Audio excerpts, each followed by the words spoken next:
ಗಂಭೀರವಾದಂತಹ ಆರೋಪವನ್ನ ಮಾಡಿದ್ರು. ಅವರ ಆರೋಪಕ್ಕೆ ಇದೀಗ ಪ್ರಿಯಾಂಕ್ ಖರ್ಗೆ ಕೂಡ ತಿರುಗೇಟನ್ನ ಕೊಟ್ಟಿದ್ದಾರೆ. ಏನ್ ಹೇಳಿದ್ರು ಪ್ರಿಯಾಂಕ್, ಬನ್ನಿ ನೋಡ್ತಾ ಹೋಗೋಣ.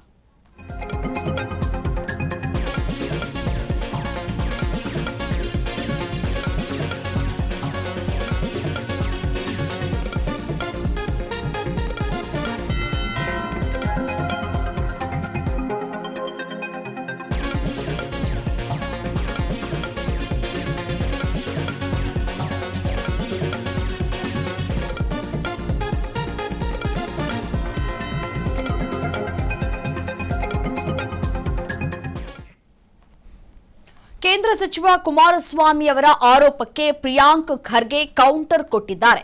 ಜೆಡಿಎಸ್ ಅಸ್ತಿತ್ವ ಉಳಿಸಿಕೊಳ್ಳೋದಕ್ಕೆ ಅವರಿಗೆ ಪ್ರಿಯಾಂಕ್ ಖರ್ಗೆ ಬೇಕಾ ಅಂತ ಪ್ರಶ್ನೆ ಮಾಡಿದ್ದಾರೆ.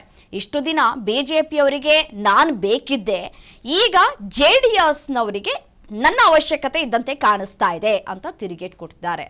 ನನ್ನಿಂದ ರಾಜಕೀಯ ಅಸ್ತಿತ್ವ ಉಳಿಯುತ್ತೆ ಅನ್ನೋದೇ ಆದರೆ ಅವರು ಮಾತನಾಡಲಿ. ಕುಮಾರಸ್ವಾಮಿ ಅವರ ಆರೋಪಕ್ಕೆ ಸಚಿವ ಪ್ರಿಯಾಂಕ್ ಖರ್ಗೆ ತಿರುಗೇಟನ್ನ ಕೊಟ್ಟಿದ್ದಾರೆ.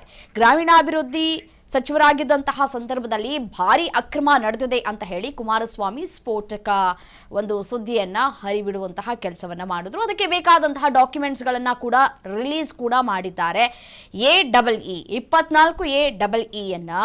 ಯಾವಾಗ ನೀವು ನೇಮಕ ಮಾಡಿದ್ರಿ ಅನ್ನೋದನ್ನ ಮರೆತು ಬಿಟ್ರಾ ಅಂತ ಹೇಳಿ ಪ್ರಶ್ನೆಯನ್ನ ಕೂಡ ಮಾಡಿದ್ರು. ಅದಕ್ಕೆ ಇದೀಗ ತಿರುಗೇಟನ್ನ ಕೊಡ್ತಾ ಇದ್ದಾರೆ ಪ್ರಿಯಾಂಕ್ ಖರ್ಗೆ ಅವರು. ಇಷ್ಟೋ ದಿನಗಳ ಕಾಲ ಬಿಜೆಪಿಯವರಿಗೆ ನನ್ನ ಅವಶ್ಯಕತೆ ಇತ್ತು, ಈಗ ಜೆಡಿಎಸ್ನವರ ಸರದಿ ಶುರುವಾಗಿದೆ. ಅವರಿಗೆ ಆರೋಪ ಮಾಡಬೇಕು ಅನ್ನೋದಾದ್ರೆ ಆರೋಪ ಮಾಡಲಿ, ನನ್ನಿಂದ ಅವರ ಪಕ್ಷ ಬೆಳೆಯುತ್ತೆ ಅನ್ನೋದಾದ್ರೆ ಬೆಳೆಸ್ಕೊಳ್ಳಿ ಅಂತ ಹೇಳಿ ತಿರುಗೇಟನ್ನ ಕೊಡುವಂತಹ ಕೆಲಸವನ್ನ ಮಾಡಿದ್ದಾರೆ Priyank Kharge.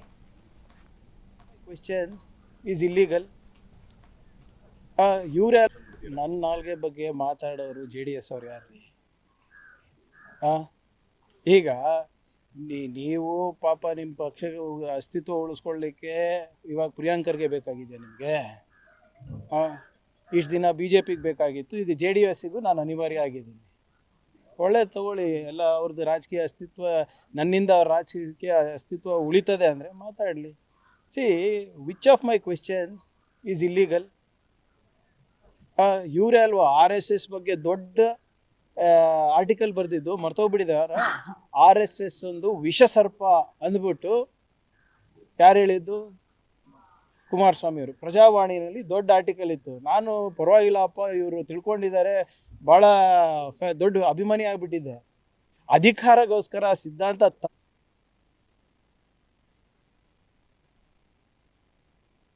From BJP R JDS. ಇವ್ರದ್ದೇನಿದೆ ಹೇಳಿ? ಈಗ IAS ಆಫೀಸರು ಓಡೋಗಿದ್ದಾನ, ನಮ್ಮ ವಶದಲ್ಲಿದ್ದಾನ, ಇವ್ರಿಗೆ ಗೊತ್ತಾ? ಎಲ್ಲಾನು ಬಂದು ಇಲ್ಲಿ ಚರ್ಚೆ ಮಾಡೋಕ್ಕಾಗುತ್ತಾ ನಾನು? ಅಥವಾ ಅವ್ರಿಗೆ ಹೋಗಿ ಹೇಳ್ಬೇಕಾ ನಾನು?